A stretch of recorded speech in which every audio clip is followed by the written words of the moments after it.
Tidak ada kemajuan sebuah negara dibuat karena membangun infrastruktur saja. Demikian pemaparan singkat yang terdapat dalam buku Currency Power karya Ben Cohen. Jangan dikira Tiongkok membangun infrastruktur jalanan di sisi timur mainland zaman Deng Xiaoping selama lebih dari 40 tahun. Juga Amerika membangun infrastruktur jalanan dalam program New Deal-nya di tahun 1933 hingga 1936. Roosevelt FDR melanjutkan hingga lebih dari 20 tahun kemudian adalah solusi membangun ekonomi bangsa Tiongkok dan Amerika. Bukan begitu. Aslinya, kedua negara itu membangun human capitalnya dengan cepat. Yang dilihat sekali lagi bukan jalanan, jembatan yang dibangun, jangan dilihat bendanya, tetapi membangun human capitalnya dengan 100%. Bahan material membangun infrastruktur, mulai dari pembiayaan, tenaga kerja, desainer, semua tenaga lokal dari Tiongkok untuk Tiongkok, dari Amerika ya untuk Amerika, demi negaranya masing-masing. Setelah bendanya jadi, human capitalnya jadi skillful. Itulah kalimat di atas terucap, tidak ada kemajuan sebuah negara dibuat karena membangun infrastruktur saja. Kalau fisiknya dibangun oleh negara lain, desainnya dibangun oleh negara lain, uangnya oleh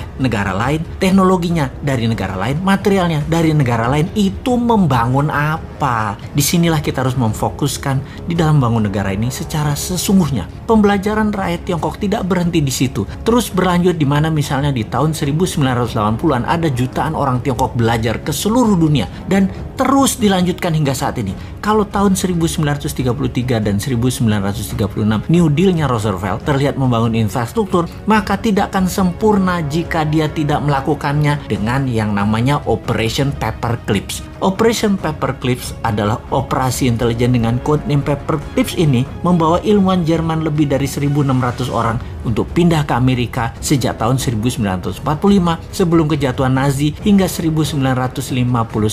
Sampai dua presiden setelah FDR, yaitu sampai Truman dan Eisenhower, Amerika melakukan human kapitalisasi besar-besaran. Yang lokal dikembangkan potensinya maupun yang menghijack dari bangsa lain dengan imbalan uang dan kenyamanan kehidupan yang makmur di Amerika. Inilah kemudian yang membuat Amerika di tahun 70-an mulai menunjukkan kejeniusannya bernegara. Apa yang dilakukan Amerika dengan MMT-nya Michael Hudson, yaitu melepas emas sebagai underlying dolar, alias dolar dicetak tidak lagi berdasarkan emas tetapi berbasis proyek produktif dan hutang, termasuk hutang ke negara lain. Melakukan strategi petrodolar, menguasai minyak, gas, energi dunia, membuat dolar sebagai senjata ekonomi dengan menguasai 60% transaksi dunia pada saat ini. Dan sampai saat ini penguasaan 60% world wealth atau kekayaan dunia melalui Wall Street dan kekuatan politik luar negerinya, Amerika lah rajanya. Tiongkok tak kalah strateginya. Ketika Anda bertemu dengan petinggi PKC Partai Komunis Cina, para elitnya, tidak ada yang tidak bisa berbahasa Inggris. Karena kebanyakan mereka adalah S1 atau S2-nya, bahkan S3-nya itu di luar negeri semua. Bernegara satu partai itu membuat abdi negaranya, pegawai negerinya harus berstandar scholar, orang makan sekolah semua. Ketika Xi Jinping 2013 menjadi presiden Tiongkok dan ketua PKC Partai Komunis Cina, mulailah langkah pembersihan dari korupsi. Puncaknya dilakukan, dia menghukum lebih dari 1 juta orang anggota partai yang korupsi, mulai dari yang terkejam menghukum mati pelaku dan mengucilkan keluarganya, sampai hukuman terendah bahwa tervonis korupsi dirinya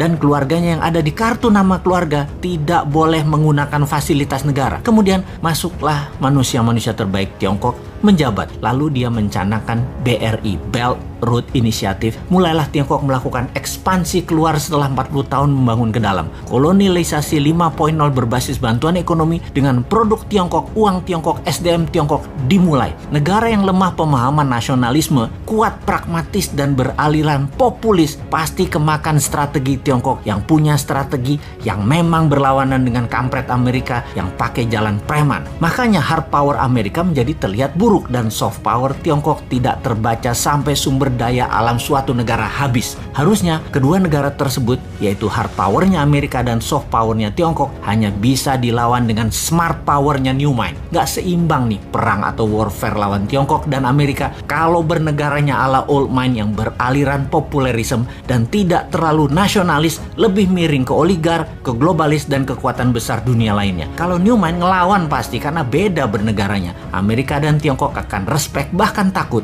Bukan kayak sekarang jadi babunya mereka. Kita dari dulu nggak pernah dianggap mitra oleh Amerika, tapi babu. Dengan Tiongkok terlihat santun Tiongkok itu, tapi strategi pedagang Kalau ada maunya mereka itu ngeri deh. Tiongkok kalau lihat peluang untuk kaya dan sukses, mereka jago dah di dalam menjilat dan bermanis-manis lambe kepada siapapun. Jadi yang ke depan kita harus lakukan adalah benar. Human capital kita perkaya ilmu sainsnya dengan mengirim pembelajar 10 juta orang ke luar negeri dalam 5 tahun ke depan. Lalu bubarkan semua aturan yang ada dalam birokrasi serta perizinan untuk usaha. Tidak ada izin apapun untuk berusaha kecuali berdagang dan berbisnis barang berbahaya dan strategis seperti dunia aviasi, kesehatan, dan jasa keuangan, lalu produksi senjata, serta mineral langka juga berharga. Itu yang baru ada izinnya. Yang lainnya bebas.